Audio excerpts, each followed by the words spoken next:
here at the launch of the entire line that's been facelifted. No, I could do with a facelift myself actually this morning. It's a big night. It's the Kia Cerato.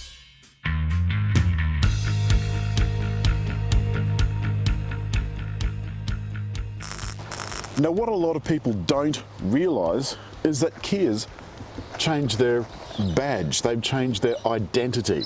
And this looks a little bit like a flat piece of aluminium that's been pressed on onto the car. The whole front of the car has been given a makeover. It's an elegant, I think New it's lights. The GT is the top variant. It's got fancier lights. It's got red bits, which means clearly it goes faster.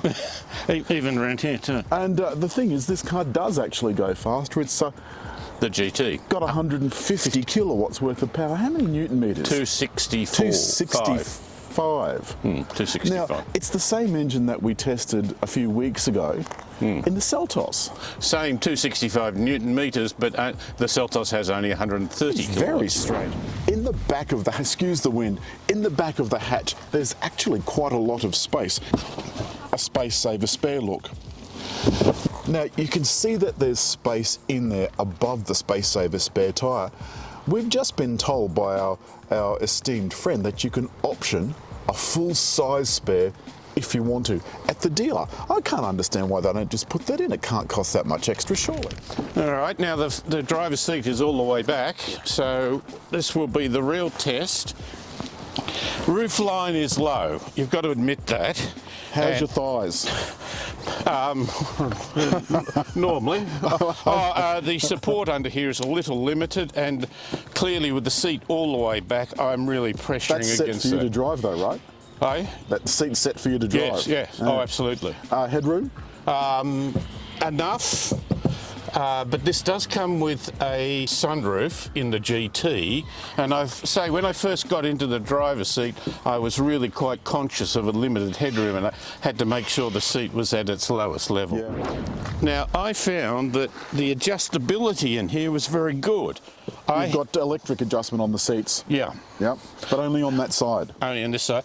But I found I could bring this out a good way because I like this close but plenty of leg room. And we've got some controls down here by the right-hand side. Other than that, this is all pretty standard stuff. yeah, nice big screen. Part digital dash. Yeah. I think is it 10.25 or something? Yeah, yeah. And further down the stack, we've got dual climate control with a sync function, thank you very much. The 7-speed DCT selector. Heated and cooled seats. I think that's amazing, and all of that, David, for around $36,000 in this top model. Yeah. Plus we've got the parking sensors and so forth. Now, one of the changes that this got, David, was an electric parking brake and auto hold. So brake auto hold in traffic. Now that's interesting, David. We've got our cross traffic alert warning us that there's a car behind. Doesn't have braking though, does it? No, if you back into something, it won't stop you. It won't stop you, whereas some of the Kias do. I think we need to go out this way. We are in rural Bowral still. One thing I've noticed about the GT is that it is particularly taut. It jars. Yeah. Yeah. So let's talk a little bit about the range. How many cars are there in Cerato's range? 4. 4. And not a manual to be seen anywhere, as we mentioned outside. No manuals. It's only 1% of the market, and it compromises their ability to get a 5-star rating. Yeah, they went to great pains to explain to us that Cerato is now their top seller. They had a fantastic month in May 2021 where their sales were up 146%. And that was the old model, and it wasn't a run-out model. They didn't do that because they were reducing price because of run-out. Driving this, it feels very tight. I think it is enjoyable. Would you like to make a comment about it being very tight? I was avoiding any double entendre. Oh, you love double entendre. Don't come the raw prawn with me. The thing with most of your double entendre, Alan, is they only have one meaning. I enjoyed driving it on a sweepy road where I had the paddles down through the national park. Where Paddle shifters just here on the wheel, Dave's talking about. Nice steering. It's only column mounted power steering, interestingly enough. Ah. I asked Graham Gamble last night, who is Kia's Australian tuning expert. And I think the other thing to mention, particularly about this GT, is that apart from the lovely stitching and the seats, heated and cooled seats and so forth, is that it really is a 4-door version, either 4-door or 5-door version of, do you remember the, what was that sports one they had?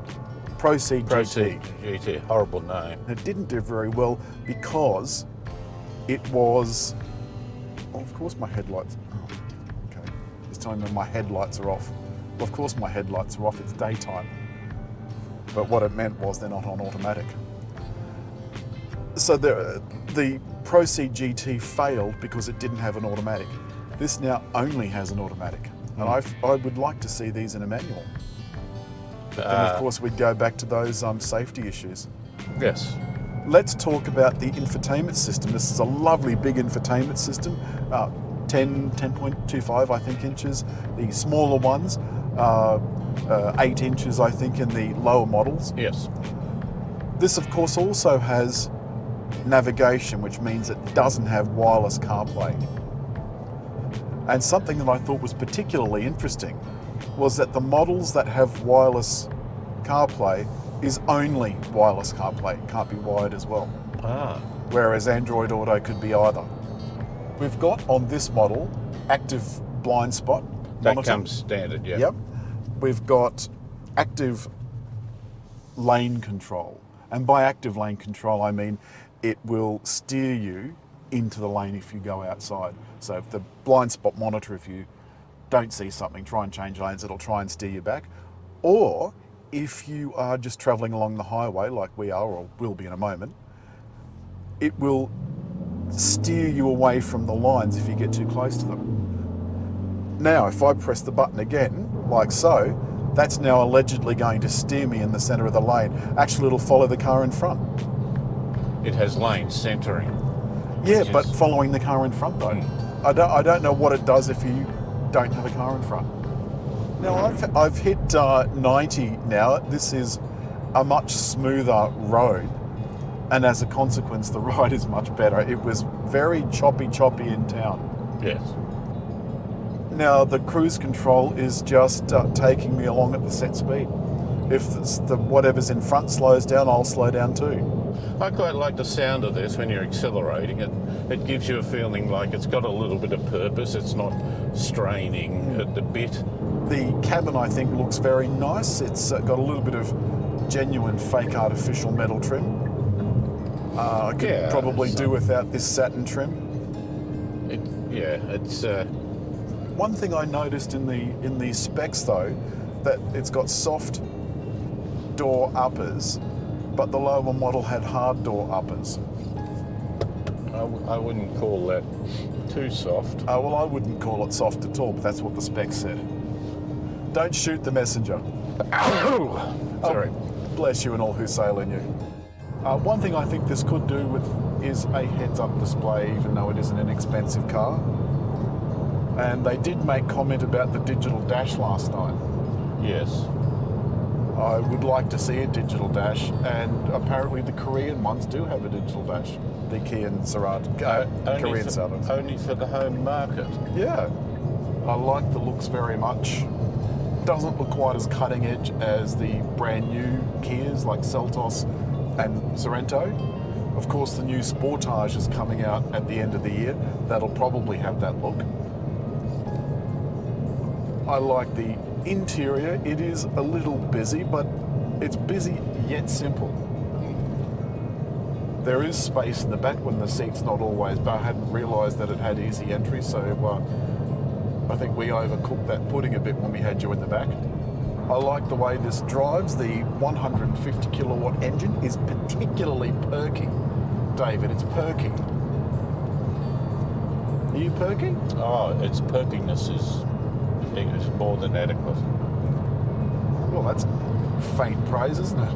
That's damned with faint praise. Well, that's not rocket science, you know. I mean, it's got a nice sound to it, and it you know, picks up and goes.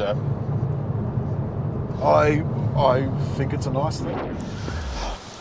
That's all this week for the Kia Cerato facelift. Great car, great car. I've suggested to Damien Meredith, their COO, that perhaps all I need to do is have an optional bull bar and raise the suspension 2 millimetres and then call it an SUV. And they could easily do that. They could easily do that. But, as always, David, if the punters have liked the film, hit like. Leave a comment. And I think over there you could draw another box around it if you like. Oh, yes. Yes, that worked out very well. To subscribe.